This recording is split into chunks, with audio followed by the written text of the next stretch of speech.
Hey, peace world. Thanks for pressing play on another Pay Me No Mind sports and entertainment video. This is Wood. Please subscribe to the channel. Please hit that like button if you like the way that anything is being discussed or broken down. And, I'd be glad to engage in any conversation, on the subject, which is this new album from Conway the Machine and the Alchemist. The project is entitled LULU. It came out March 30th, and it's 7 tracks, so it's an EP. Really six songs and the intro, which doesn't contain any lyrics to it. Lulu is a reference to the Connect from Paid in Full, which came out October 25th, 2002, starring Mekhi Phifer, Wood Harris, and I can't even think Cameron, and was directed by Charles Stone the Third. You're probably familiar with that. Rockefeller has something to do with the production on there. Dame Dash, maybe more specifically.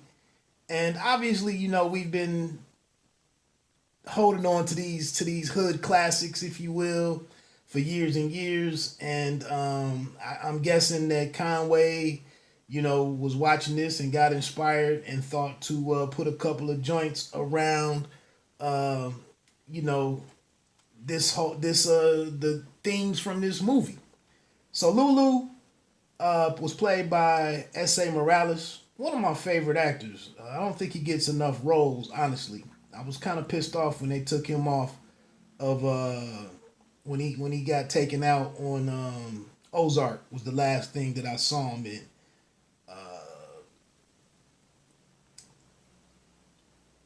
S.I. Lulu introduces himself to Ace, who's played by Wood Harris. It's kind of a chance meeting, but the relationship blossomed. Lulu is impressed by Wood's his subtleness, his discretion, and teaches him about the dope game, gets him started, and the relationship grew until Ace goes over to Lulu's brownstone or whatever, and Lulu's bid has been taken out basically, and but that's how the ball got the rolling for Ace on Paid in Full. I don't know how long that was. I don't know how true to the story for the real dude behind this. I can't remember his name at the moment. This isn't about Paid in Full. This is more about the album. So let's get into that. You get to the point with the Griselda team. Is more really more, or is more too much? How much are you gonna flood the? How much content or material are you gonna put out there and just completely flood? The streets, for lack of a better phrase. I just listened to the whole Hitler wears Hermes. That was like 7 projects from West Side Gun.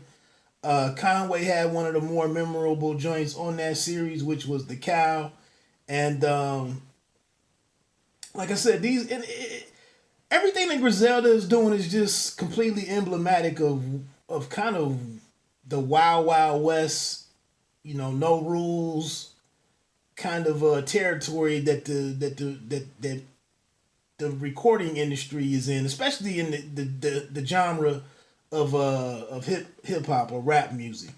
You can just do anything and everything. So, like I said, he comes from that Conway hails from Buffalo.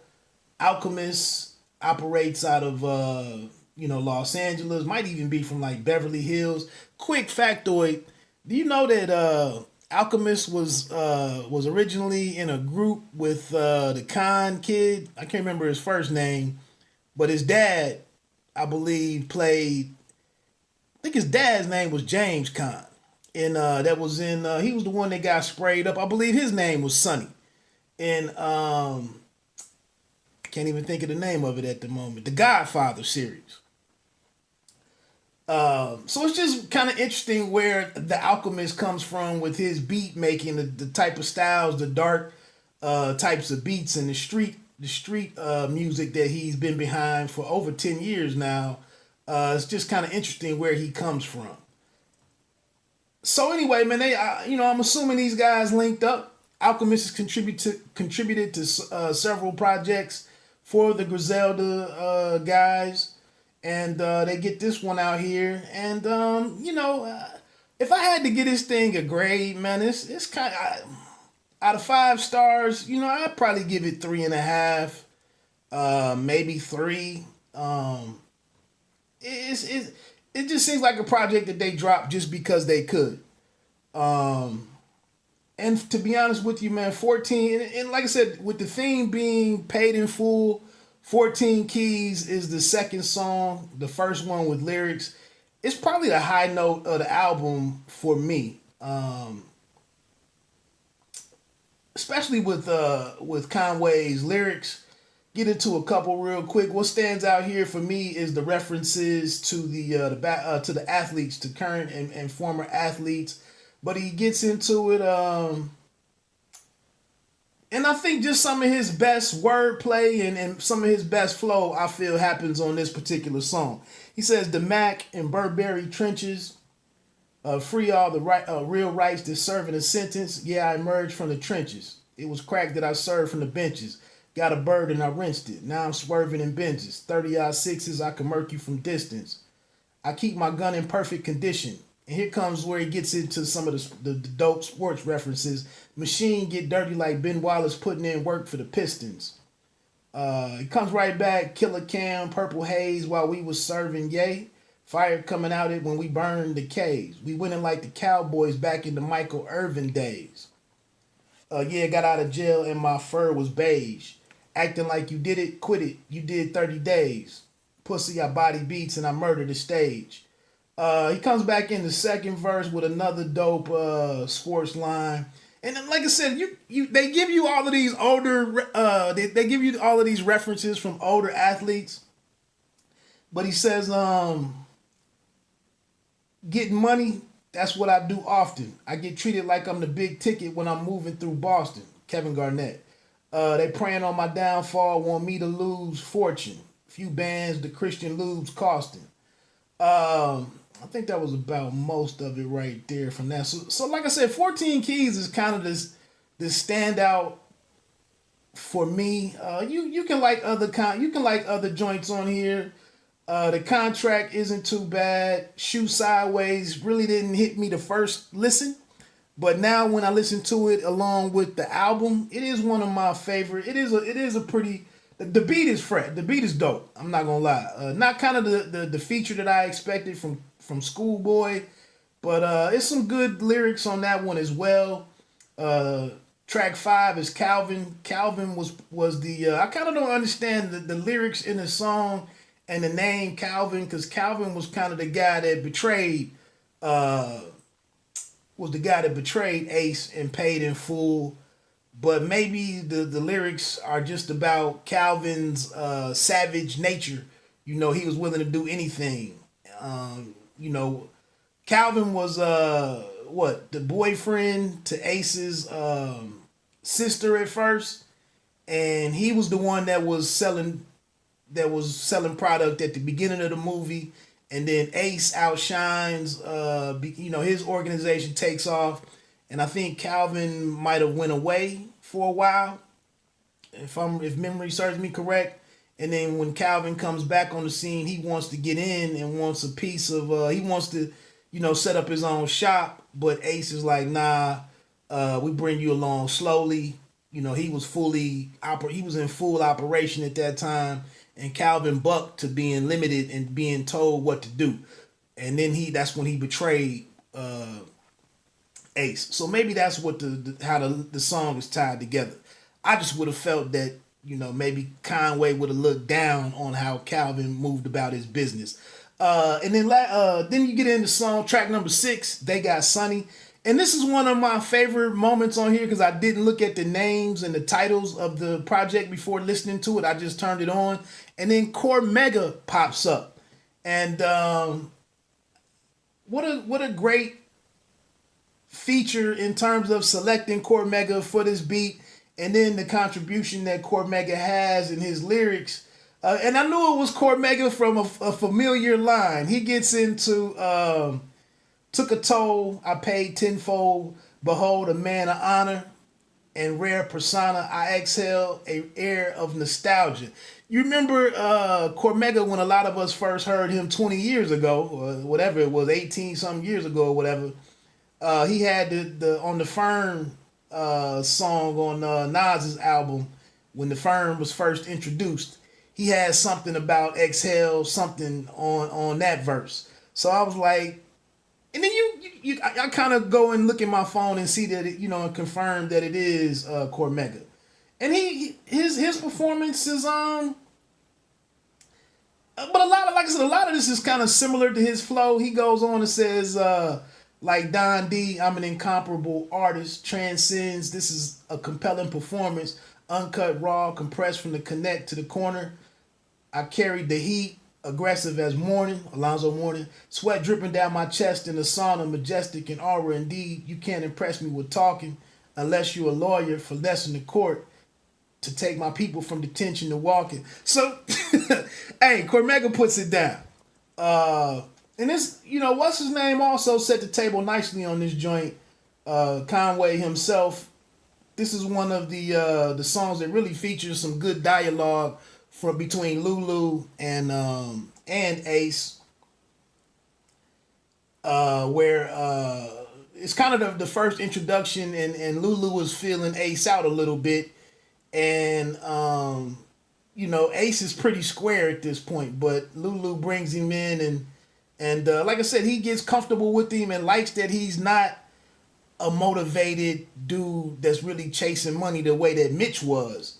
Like I said, I felt like he felt LULU felt like he could teach him some things, grooming, and getting pitching, and control him a little bit more, and just he was comfortable that he wasn't reckless. But Conway, one of my favorite openings to his verses on here, he says, "I listen to Ninja's albums." He used the N word. I listen to Ninja's albums like, what the F all the hype about? Like, Ninja, I can write one verse that'll wipe them out.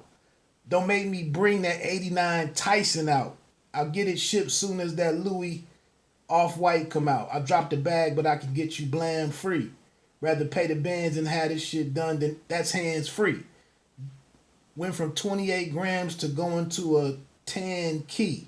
Oh, he killing it right in here. Only the real street ninjas gonna understand me. I'm from where the kids don't get a new jacket in fall. Roach in the cereal and every spoon black in the drawer. Oh, he killing it right. He's shutting it down. So, and then I gotta get it. Mama used crack in his pop, shoot, smack in his arm. He just used that. It's all of the fuel that's in these bars. Driving ambition. I'm focused on the goal like Kawhi in transition.